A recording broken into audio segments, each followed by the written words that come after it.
Hi everyone, welcome back to Sydney and Starlight, and if you are new here, welcome! Enjoy the videos. So today me and Sydney are going to be reading A Little Golden Book, Disney's Pocahontas, the voice of the wind. So let's start. Who's that? Yes. Pocahontas. A soft breeze tickled the new green leaves, and the white-yellow crocuses bloomed in the meadows. Spring had come at last. Can you say spring? Whee! Spring! Every hand in the village was set to planting. From morning until late afternoon, Pocahontas planted seeds in the dark soil. Can you say seeds? Seeds. As always, Flit the hummingbird and Miko the raccoon stayed close to their pretty young friend. At the end of one long corn row, Pocahontas sighed. She enjoyed planting, but the spring breeze stirred a sweet restlessness in her heart. Can you say heart? Heart. Wouldn't you love to find out what's beyond the bend in the river? Pocahontas asked her masked friend. Miko shrugged. He was more interested in finding a way to eat some of the dried corn seeds without Flit catching him. Right here, this is where we are. As for Flit, he thought Pocahontas should stay safely near the village. He didn't care what was beyond the river bend. Well, I have to find out, Pocahontas declared. So that afternoon, as all the other villagers returned to their homes, Pocahontas slipped off on her own and paddled her canoe up the river. What does this say? River. Good job. Flit hummed around Pocahontas' head. He continued his long... Sorry, my voice. He pointed his long beak toward Grandmother Willow's grove. He hoped the wise old tree spirit would talk some sense into Pocahontas. But the young woman shook her head. No, Flit, we're not going to visit Grandmother Willow. Today, I want to discover some place I have never explored before. Pocahontas stopped paddling for a moment, and Miko jumped from the canoe to the riverbank to chase grasshoppers. But then he played leapfrog with the frogs. He waved his paws at Pocahontas. No, Miko, she said. I can't stop to play today. Come along now, unless you'd rather stay behind. Can you say Miko? Miko. Miko climbed back into the canoe, but he hopped out again at a strawberry patch. Pocahontas left the canoe to pick some of the sweet berries too. They were delicious, but she still felt restless. Come on, Miko, she said. Let's head for that bend in the river and new places to explore. Clouds began to gather in the blue sky. Branches swayed above their heads. As it ruffled Pocahontas' hair, the wind whispered a warning, but Pocahontas did not want to listen. Instead, she hurried back to her canoe and paddled further up the river. With a sudden crack of thunder, rain poured from the sky.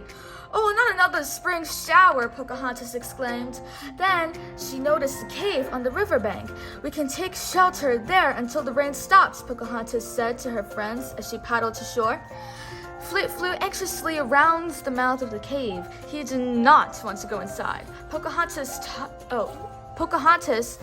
tugged her hair free of the bird's beak. Stop being silly, Flit, she scowled. It's just a cave. Or scold.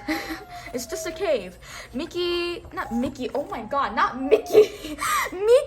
hesitated at the dark entrance. Are you afraid too? Pocahontas asked him, shaking her head. Pocahontas marched boldly into the cave. At least it's dry in here, she said, shaking the rainwater from her long hair.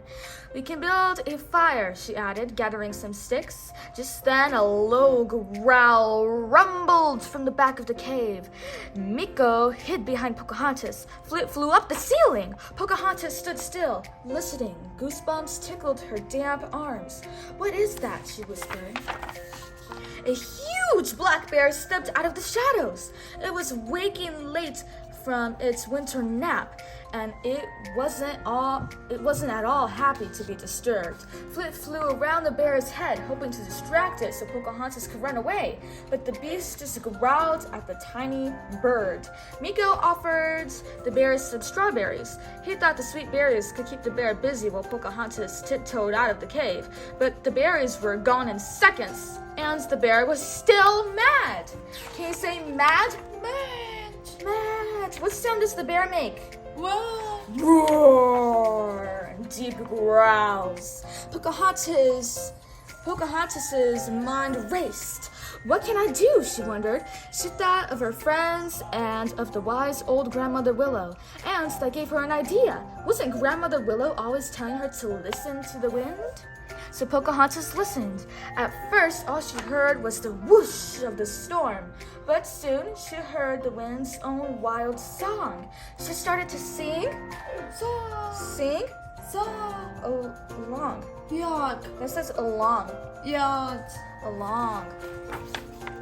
Pocahontas sang of springtime, of the sun, of the wind, of all the green leaves. She sang of the river winding between the mossy banks. She sang of the seeds in the dark earth drinking the rain.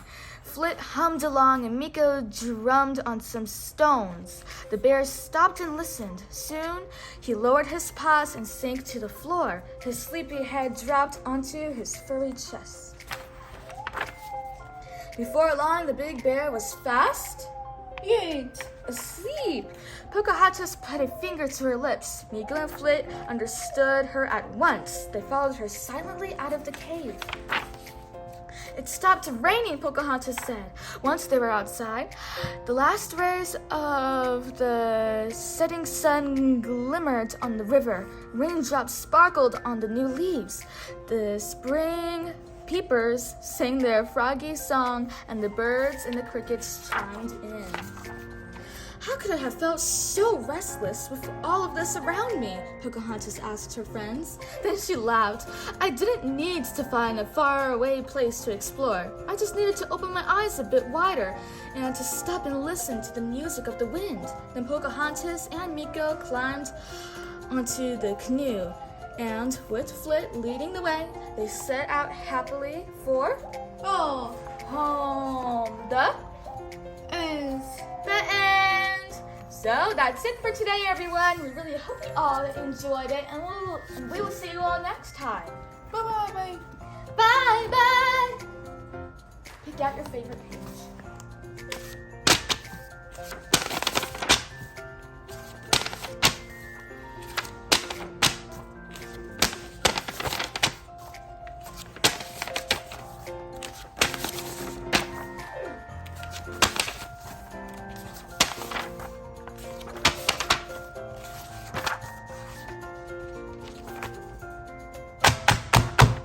That's a very good page.